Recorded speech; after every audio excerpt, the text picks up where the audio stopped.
We're here with Todd Bronson, former owner of Servpro. It's a restoration company, and that was in Lapeer, Michigan. Go ahead and tell me a little bit about your background, and starting with the early days, like your early college education, and I guess kind of what made you decide to get into the restoration business. All right. Well, college-wise, I went to University of Michigan in Flint, which I'm sure you're familiar with. Oh yeah. I got out of college and decided to go to law school. So I went to Detroit College of Law, which has since become Michigan State University Law School. And from there, I went into practiced for about 10 years, got into business with my brother. And of course, brothers being brothers, we had a falling out about a year later. And after that, I was general counsel for a real estate development company for about a year and a half. But at that point, I'd been bitten by the entrepreneurial bug.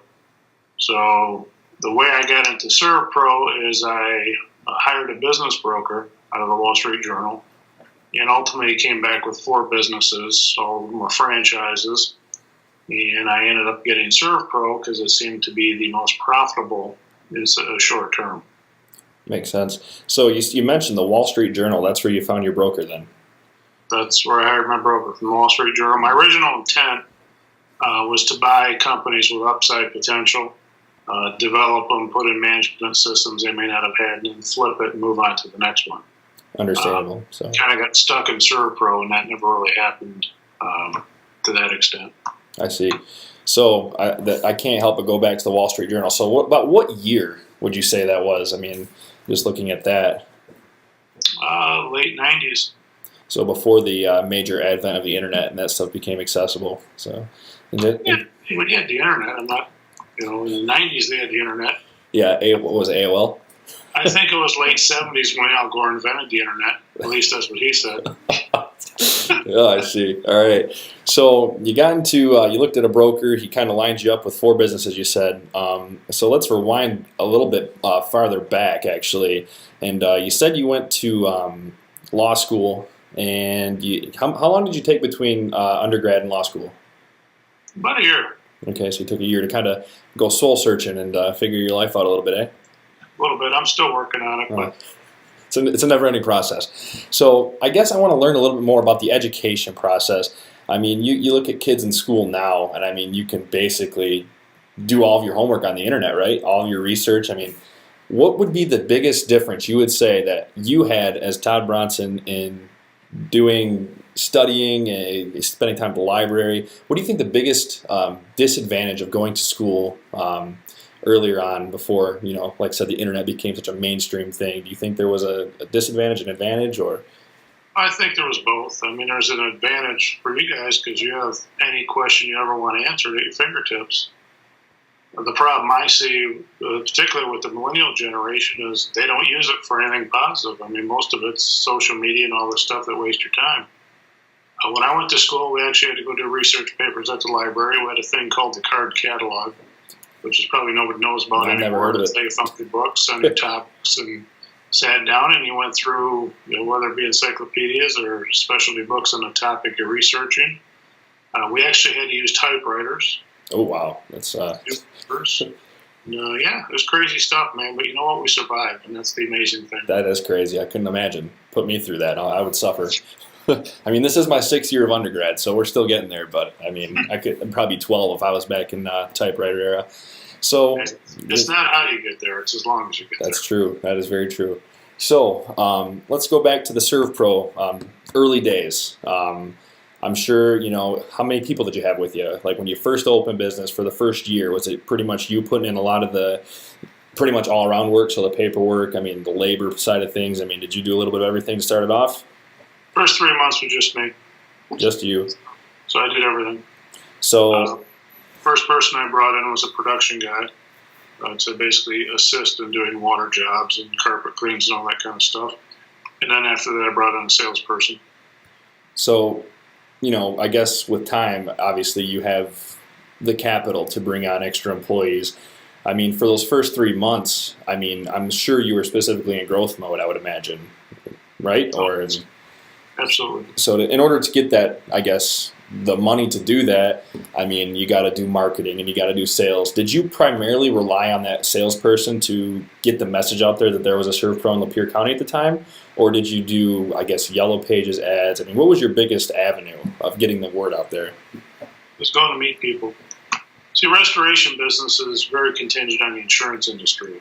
So I actually did the marketing for quite a while before I brought somebody on board. I enjoyed it. I always have enjoyed marketing. The best source for us in the restoration business is to go visit insurance agents and insurance adjusters, because if you have a loss, you get home, you got water in your basement, or you had a smoke loss or whatever, you're not going to look at the Yellow Pages. You're not going to go online and Google it. You're going to call your insurance agent and say, hey, I got a problem here. What do I do? So the insurance agent is in a perfect position to say, hey, use this Servpro. They do pretty good stuff. Understandable. So the number one source of work is through that. And I think from there it probably becomes pretty referral based, would you say? I mean, based on your relationship with the insurance agent and whatnot.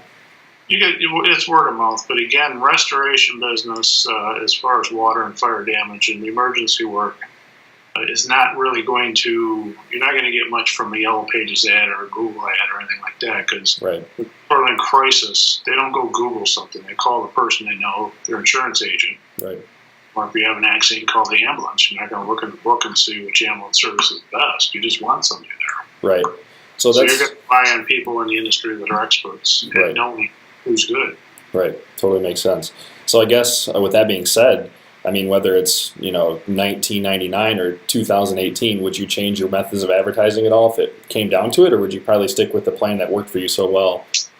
No, I would continue that for that particular business. Now, keep in mind that obviously other businesses have changed. You can see the death of retail, etc., with the advantage of online stuff. But still, with the restoration business, it's very much a personal business. It's based on relationships you have with people in the industry. It's based on how you treat your customer. It's a service-oriented business. Understandable. So the key is to, I think, word of mouth and build your relationships, get your referral work still. Understandable. So let's talk about your expansion. Now, did you originally start off as a one-county operation, or did you always have three? No, I started off as one franchise, Servpro Lapeer, which encompassed the whole county, and a little bit of Oakland County. And I grew very quickly. I went from $0 to $1.7 million in 18 months. At that particular time in the Servpro system, nobody had ever done that before. So I had people asking me how I did it. In fact, I was even a Servpro corporate, which is based just outside of Nashville, in Gallatin, Tennessee, had created a marketing board. And they brought in some franchises from around the country to sit on this thing. And I vividly remember I sat in on this 2-day conference, and I listened more than I spoke, the majority of it. And Rick Isaacson, who's one of the founder's sons, is the I don't know what he is, the marketing guy or whatever. But there's 3 siblings that own the whole thing. Still a privately owned corporation, which is a $1 billion corporation at this point. And I remember him asking me, and I'll qualify that by saying with the Servpro system, or franchise system, I should say, the beauty of it is the system is handed to you. Part of the reason I bought a franchise because I figured I could learn the business systems and take them with me anywhere for future businesses. Right. Just end up staying longer than I thought. Yeah. And I remember when Rick asked me that at this meeting, he said, well, Mr. Bronson, how did you grow so quick? And I kind of chuckled and I said, really? He said, yeah. And I said, I read your book. Because they send you all these manuals. There's about 12, 14 manuals. Apparently, I'm the only guy that sat down and read them all. And implemented your system. And everybody kind of chuckled. I said, it's that simple.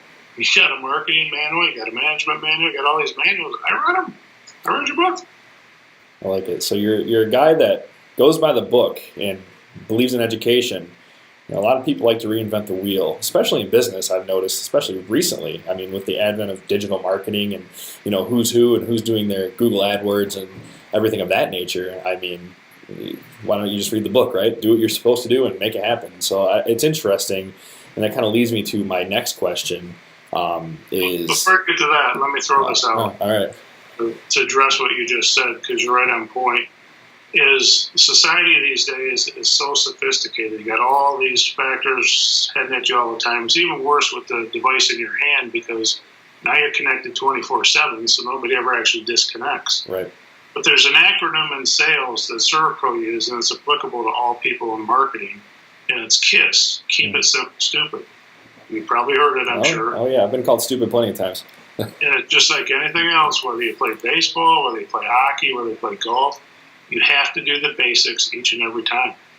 Sales is the same thing. I mean, you're not going to vary, from what you learn. Just, get in the batter's box, you get your stance, you get your swing, you look for the pitch, do the same mechanical thing every time.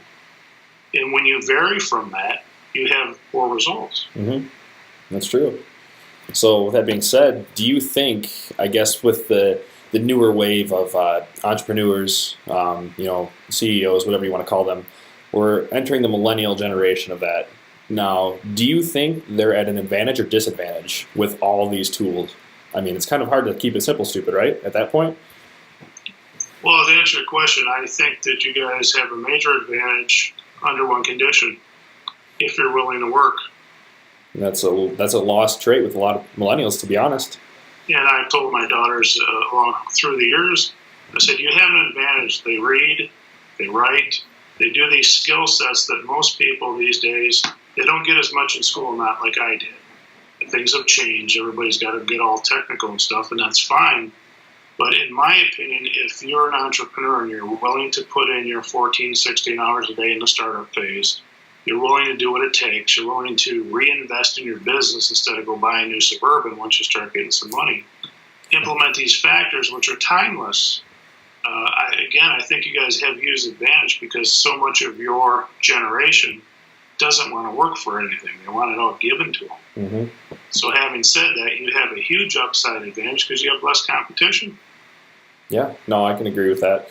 And I think a lot of it too, I don't even, and like here's my biased perspective, but I don't know if it's a lack of wanting to work, but I think it's a lack of wanting to work hard. Now, I think there's a will to, go out and make something for people, but I think that with all the technology, people look for the easiest way to do things now, and I think that's not always the right way. It's simple, but it's not effective. I think there's a lot more that goes into it. There's a lot of different ways you can approach that. So I agree with you in that sense. I mean, yeah, there's so many tools that if people are willing to work, 14, 16-hour days, I don't think that changes ever. No matter what you're trying to do, you need to apply the time and the effort. However, people are just lazy when it comes to doing the things that need to be done, I guess. They try to reinvent the wheel, like I said earlier. Would you agree with that, do you think? I would, and I've always thought, and this is timeless, doesn't matter what generation, I think one of the greatest qualities or characteristics you can have is tenacity. And a tenacious person is no matter how many times you get knocked down, you get up and go again. That's not something you can teach somebody. When you played hockey, I played hockey, the kind of guy that's going to get roughed up in the corner, he's going to come back and give it back to the guy. Yeah. As opposed to stay out of the corner. If you're willing to do that in business and make the connections, I think you can do very well. It goes back to networking, right? It goes back to networking. It goes back to will, drive, like I said, tenacity. Yeah, and that's another thing too. You looked at LinkedIn now. I used to work in an office where we had salesmen that would just purely try to connect with people on LinkedIn. And that's a disastrous way of doing things. Sure, you can have a connection with someone, but how are you actually going to connect with them? So many things you can type, they get taken the wrong way on a screen. That goes back to social media. And you need to go out and network, meet the right people, and make those connections. Or there's some things that you say are timeless, and I think a lot of people lose sight of that because they figure they can just sit at their desk and talk to people virtually and put virtual marketing plans. They want the easy way. Yeah, well, then you're right. That's it. It doesn't work in business, right? And if you get out and go meet somebody and have lunch with them and have a beer with them, whenever you do, they're going to remember that a lot more than somebody sending them an email message. Yeah. It's easy to press delete on an email, so I'm a firm believer in that. So, yeah, that's pretty much all I had for you as far as your growth story. It's a pretty consolidated version. I'm sure I could sit here and talk to you for 8 hours about your life story. I'm sure that's just the most interesting thing in the world. I'd love to, but I don't know if my classmates want to. So no. I'm not sure I'd go that far with that. You never know. Thanks for your generosity. Oh, you know me, nothing but.